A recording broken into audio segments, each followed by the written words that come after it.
Salam semuanya, silakan duduk kembali Bapak Ibu. Salam, apa kabar? Luar biasa, bukan biasa di luar ya. Luar biasa. Saudara dikasih oleh Tuhan, silakan. Kasihan mereka di belakang saya. Oke, kita akan membuka Alkitab kita. Kita akan baca firman Tuhan yang tertulis dalam kitab Mazmur pasal 1 ayat 1 sampai 2. Kitab Mazmur pasal 1 ayat 1 sampai 2.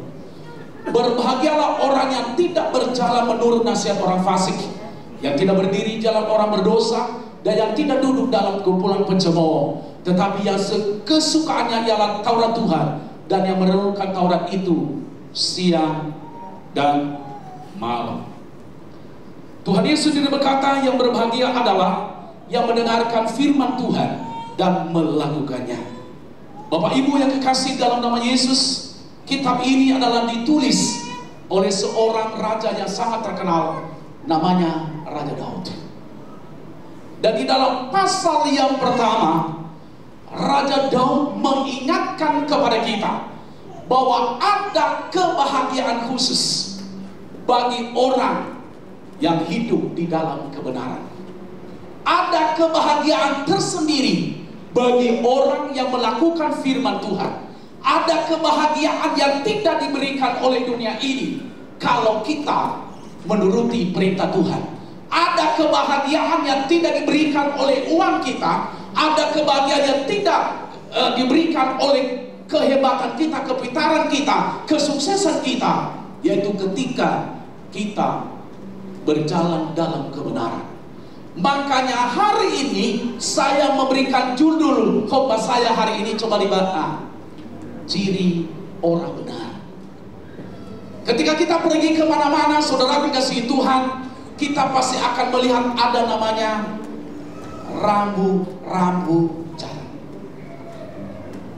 atau tanda-tanda daerah ini. Nanti kamu akan sampai ke sini.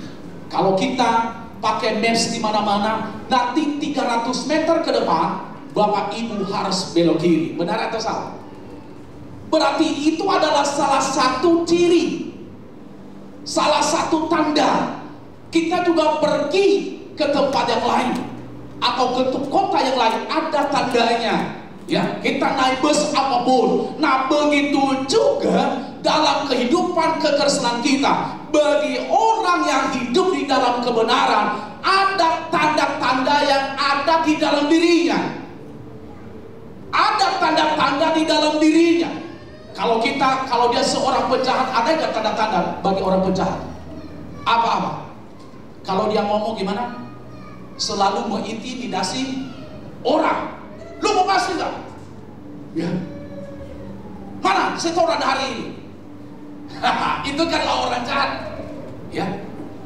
Apalagi kalau dia seorang pemakai narkoba, ada nggak tanda-tandanya atau ada cirinya, ada saudara?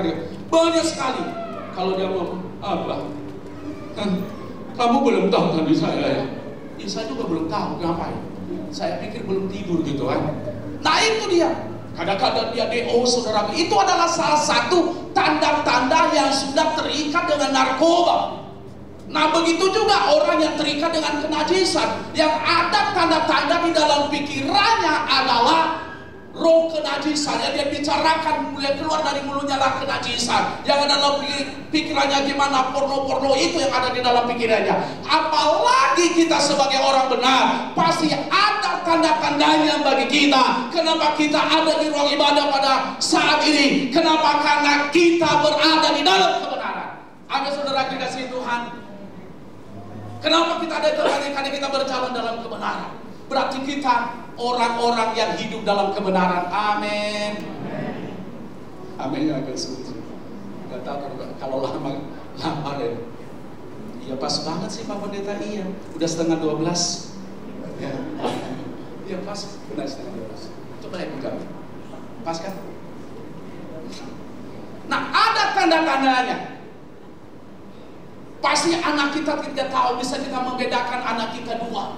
Kalau ada dua seperti anak saya bisa bedakan. Begitu juga Bapak Ibu. Oh, anak saya yang pertama begini orangnya, makanannya kalau dia makan, piringnya abang nggak ada satu pun butir nasi kalau dia makan. Anak yang pertama begitu disiplin, begitu rapi. Anak yang kedua begini selebor. Anak yang kedua itu kan bisa kita bedakan dari tanda-tandanya. Nah, begitu juga kita menjadi orang benar, ada tanda-tandanya bagi kita. Maka saya tulis sebagai pendahuluan saudara dikasih Tuhan. Pada dasarnya manusia seringkali hidup tidak sesuai dengan kebenaran firman Tuhan. Manusia lebih mengutamakan keinginan duniawi dibandingkan menjadi orang benar. Manusia lebih mengutamakan duniawi. Kenapa? Untuk memuaskan daging ini, untuk memuaskan tubuh ini. Padahal tubuh ini akan binasa. Tubuh yang akan kita diambil saat ini akan binasa. Tetapi ketika kita berjalan di dalam kebenaran, walaupun tubuh ini kita tidak pernah kita puaskan tubuh ini, saudara dikasih Tuhan, tetapi Allah akan melakukan perkara-perkara yang luar biasa di dalam hidup kita. Kenapa? Karena kita berjalan di dalam kebenaran. Berjalan dalam kebenaran. Mungkin kita berkata yang boleh berjalan dalam kebenaran, yang hidup dalam kebenaran adalah pendeta, WL gereja, pemain musik gereja, para choir gereja, penatua gereja, diaken gereja, pemerja gereja, multimedia, kameramen, soundman, bahkan siapapun. Itu hanya orang-orang itu. Saudara dikasih Tuhan, kalau itu pemahaman kita sudah salah kaprah. Berjalan dalam kebenaran, hidup dalam kebenaran, tidak pernah ditentukan hanya kepada seseorang. Hidup dalam kebenaran tidak ditentukan kepada jabatan gereja. Amin.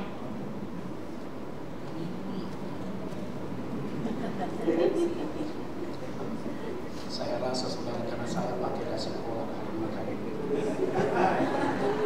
saya tahu artinya. Pak Pendeta, kok ini baru saya lihat gak apa-apa.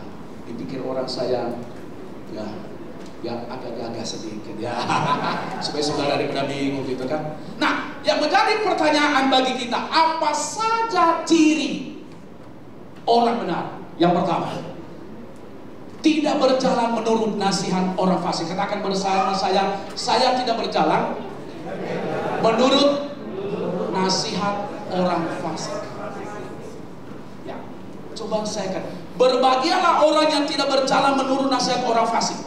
Saudaraku yang dikasihi Tuhan, artinya di sini tidak berjalan menurut nasihat orang fasik, yaitu tidak ikut perbuatan yang dilakukan oleh orang fasik. Nah, orang fasik ini adalah yang mengerti kebenaran, ya, menurut bahasa saya. Dan itu juga saya sudah selidiki. Saya sudah selidiki. Dia mengerti firman Tuhan, dia tahu isi firman Tuhan, tetapi tidak berjalan sesuai dengan firman Tuhan itu. Contohnya, jangan berbohong, dia berbohong. Ya. Jangan berzina, tetapi dia berzina. Ya kan? Jangan menipu, tetapi dia tukang tipu. Jadi dia mengerti, tetapi dia tidak pernah mengerjakan itu. Nah, kalau menjadi ciri bagi kita, berarti kita tidak boleh berjalan. Artinya kita tidak pernah mau ikutin apa yang mereka lakukan. Kadang-kadang banyak di gereja dia ngerti firman Tuhan, dia sudah lama tahu tentang kebenaran firman Tuhan, tetapi saudaraku saking mengertinya, tidak pernah satu pun dia lakukan. Benar. Bahkan dia menjadi onar di situ, bahkan menjadi sumber pemecah belah antara jemaat dan pengerja gereja. Bahkan bisa juga di antara pengerja gereja dengan pengerja. Kenapa? Karena dia hanya mengerti, tetapi dia tidak pernah melakukan. Boleh kita aktif setiap hari Minggu, saya sangat setuju, saya sangat bangga kalau, tetapi kita harus melakukan firman Tuhan. Banyak orang fasik sedang ada hari-hari ini. Banyak orang yang berkata saya mengerti firman Tuhan. Boleh saudara mengerti dari Kejadian sampai Wahyu 66 kitab, tetapi tidak pernah melakukannya. Buat apa? Tidak ada bedanya kita dengan orang fasik, saudara kasih Tuhan. Makanya kita sebagai orang yang percaya kepada Tuhan, kita harus hati-hati, kita harus jaga diri, kita harus benahi diri kita supaya jangan sampai kita terpengaruh dengan apa kelakuan daripada orang fasik ini. Kita harus menutup diri baik-baik. Kita tutupkan anak-anak kita supaya jangan dia berlaku. Saudara dikasih Tuhan, kalau kita ketemu orang fasik, saudaraku, dia tahu semua ayat dari ayat-ayat. Dia tahu, bahkan dia tahu aja Tuhan Yesus mana berada sampai hari ini.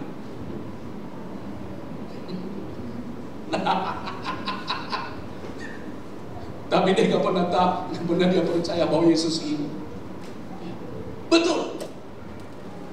Jadi itu adalah salah satu ciri orang yang benar, yaitu dia berjalan menurut orang fasik. Yang kedua, apa ciri yang kedua? Yang kedua adalah tidak berdiri di jalan orang berdosa. Orang yang hidup di dalam kebenaran, dia tidak mau hidup di jalan orang berdosa. Artinya di sini dia tidak ikut campur dalam dosa orang itu. Dia tidak mau ambil bagian di dalam orang berdosa. Dan banyak juga orang percaya, saudara kasih Tuhan, dia mengerti tentang kebenaran, tetapi masih ikut campur, masih ikut campur di dalam dosa. Dosa apa yang sedang merajalela di dunia sampai saat ini? Banyak dosa, saudara kasih Tuhan. Orang terlibat narkoba, itu juga dosa. Ya, orang, saudara kasih Tuhan, melakukan hubungan seks sebelum nikah, itu juga dosa yang luar biasa yang sedang merajalela di dunia. Bahkan kata orang sedang lucu-lucunya saat ini. Sedang lucu-lucunya, benar. Ya, makanya ada orang, ada namanya bayi mujizat. Tahu nggak bayi mujizat? Ada yang tahu nggak apa namanya bayi mujizat? Baru sebulan sudah diteguhkan, sudah melahirkan. Ya, banyak itu terjadi. Banyak itu terjadi. Udah berita lagu saudaraku. Anugerah Tuhan, kami telah dikurniai oleh bayi mungil yang ganteng seperti bapaknya. Ya masa seperti orang lain? Nggak mungkin orang seperti orang lain. Kalau seperti orang akan curiga orang kan? Ya itu dia. Kenapa? Karena tadi saudara dikasih Tuhan. Nah, sebagai orang yang percaya kepada Tuhan, harus kita menjauhkan dosa itu. Dosa contohnya ke tempat-tempat biasalah, kalau malam diskotik lah segala macam. Iya gitu kan? Iya kan? Ya dosa lo ikut mabuk. Oh gak apa-apa, satu sloki biar ungkapannya nyata. Ya nanti kalau udah coba ya, coba kalau WL gereja itu apa yang jadi ya? Oh Tuhan Yesus, setan juga berkata, udah gak berani mau masuk ke dalam. Ya. Kenapa? Itu adalah dosa. Banyak sekali dosa yang sedang menggerogoti kehidupan orang percaya. Makanya kita harus menjauhkan diri. Kita tidak mau berjalan seperti begitu. Ya. Mungkin kita tidak melakukan namanya pakai narkoba. Mungkin kita tidak melakukan seks bebas. Mungkin tidak selingkuh segala macam. Ya. Tetapi mungkin juga ada dosa yang lain yang kita kerjakan. kita harus hindari ada dalam diri kita. Dosa lo namanya iri hati, benar kan? Dosa kan? Tidak mengampuni dosa kan? Kadang-kadang kita berkata kepada Tuhan, ampunilah kami Tuhan, kita mengerti doa Bapa kami. Ampunilah kami Tuhan seperti kami mengampuni orang yang bersalah kepada kami. Orang yang bersalah sama kita aja, sampai Tuhan Yesus datang, kita belum pernah mengampuni saudara kita situ. Itu dosa. Berarti kita sebenarnya tidak berjalan dalam orang berdosa. Kita harus lepaskan di dalam diri kita. Bagaimana kita datang ke gereja masih ada kebencian, istri benci sama suaminya kalau dia suami. Oh Tuhan Yesus, seperti dia lihat itu, apa ini? Suami yang seperti dia lihat singa. Gimana caranya dia? Padahal kau ke gereja bergandengan tangan, bergandengan tangan, sampai pekerja itu mesra banget ya, sampai saking romantisnya loh. Tapi di parkir, apa lu susu romantis sama gua tadi lo? Tapi gak ada suami istri sekali.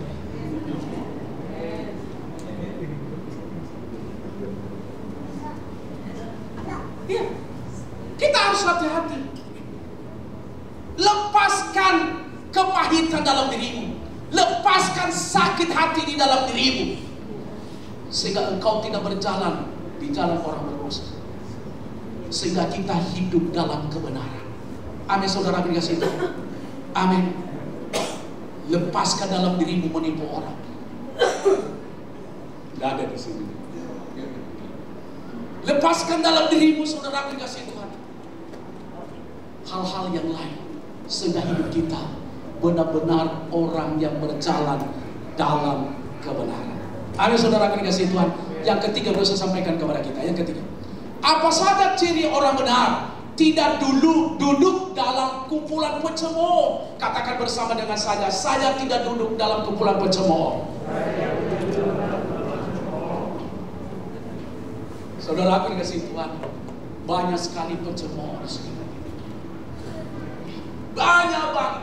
Kita lakukan yang baik, pasti kita dicemooh. Apalagi kalau kita tidak melakukan yang tidak baik. Benar kan? Kita mengerjakan ini, 2 tahun cari muka kita taruh di mana kemarin? Hah? Titik di mana ya? Di tong sampah atau di mana? Hah? Loh, ini muka kita ada kan? Gak pernah kita cari. Muka saya mana ya? Gak pernah kita cari. Ya. Pencemooh. Kita mengerjakan ini salah. Kita gak mengerjakan itu si gereja dari dulu gak buka namanya komsel. Sudah dibuka komsel gak pernah datang saudara kasih Tuhan. Setan aja berkata kuat, setan aja gak kedua datang supaya banyak orang yang malas datang komsel. Ya, ya. Coba udah kalau protes luar biasa saudara kasih. Dan di sekeliling kita sampai hari ini, dan banyak orang sampai hari ini juga mencemooh Yesus, bahwa bukan Yesus yang disalibkan, bahwa bukan Yesus yang mati dari antara orang mati. Banyak sekali sampai hari ini masih terjadi saudara dikasih Tuhan. Orang berkata bahwa Alkitab itu banyak dipalsukan. Belajar sejarah bos, belajar sejarah. Coba kalau dia pergi ke sana, tengah bagaimana orang-orang yang menulis Alkitab di Qumran. Dan ketika saya ngambil S3 saudara kasih Tuhan, ada dosen kami 4 tahun dia melakukan penelitian arkeolog di daerah Palestina. 4 tahun meneliti, dia berkata bahwa isi Alkitab itu benar. Dia orang Indonesia, 4 tahun dia hidup di sana. Orang aja nggak pernah pergi ke Palestina bilang Alkitab salah. 4 tahunnya dia tinggal di sana. Karena dia ngambil S3 adalah di daerah Jerman. Dan dia penelitian untuk doktornya, yang kedua doktornya arkeolog tentang Alkitab. Ya, kenapa? Dia berkata Alkitab itu benar. Makanya saya mau ingatkan kepada kita, jangan pernah berkata Alkitab tidak benar. Anak-anak muda jangan berkata, aduh, kenapa saya tinggalkan apa Yesus? Karena Alkitab yang benar, belajar banyak. Kata orang kurang minum kopi banyak. Ya, banyak sekarang itu sosok. Aduh, kalau saya lihat di TikTok, kalau saya di YouTube, Tuhan Yesus, hati ini miris. Tetapi saya berdoa, Tuhan ampunilah mereka. Walaupun mereka mencemooh nama Yesus, walaupun mereka mencemooh Alkitab, tetapi saya percaya suatu saat pasti Tuhan akan jamah mereka, sehingga mereka percaya kepada Yesus. Makanya jangan heran kalau banyak pencemooh di gereja saat ini. Tetapi kita tidak mau berjalan sama mereka. Lebih baik kita berkata, ku berjalan ke Kanaan. Lebih enak begitu, saudara biasa. Makanya jangan duduk di tengah-tengah pencemooh, tanpa terkecuali kita yang hadir pada saat ini. Kadang-kadang kita menjadi pencemooh juga, antara satu dengan lain. Kita jelekkan satu dengan yang lain. Kenapa? Karena kita belum mengerti hal itu. Coba kalau kita orang benar, pasti kita tidak akan pernah mencemooh antara satu dengan lain. Amin. Baik dalam hubungan keluarga, hubungan suami istri, jangan saling mencemooh. Orang tuamu miskin, kenapa gua mau sama lu dulu? Karena bapak lu nyodori lu sama gua. Gak perlu terjadi begitu. Jangan kita cari mencemooh antara satu dengan lain. Yang terakhir harus saya sampaikan kepada kita, saudara dikasih Tuhan.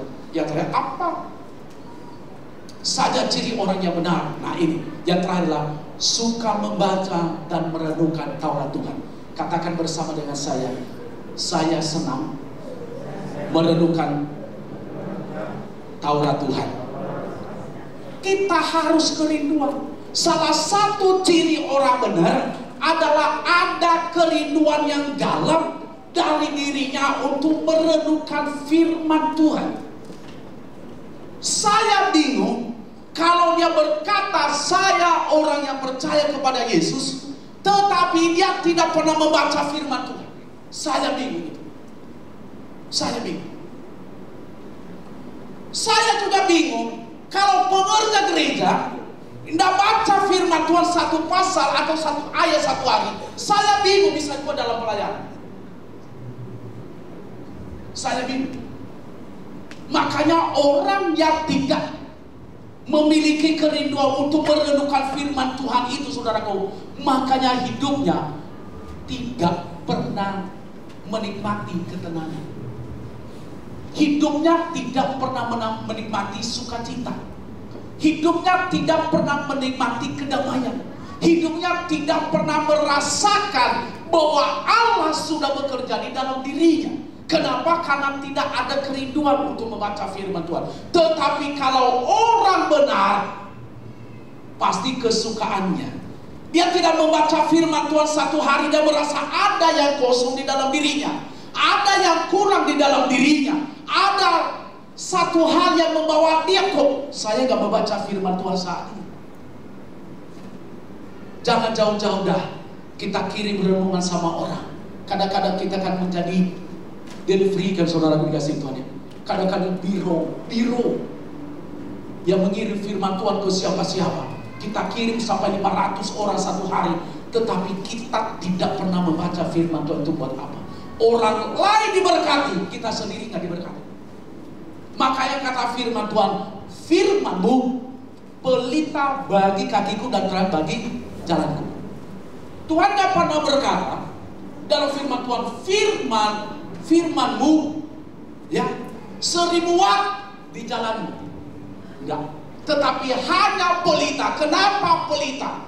Dia berikan yang kecil, itu kan kecil pelita.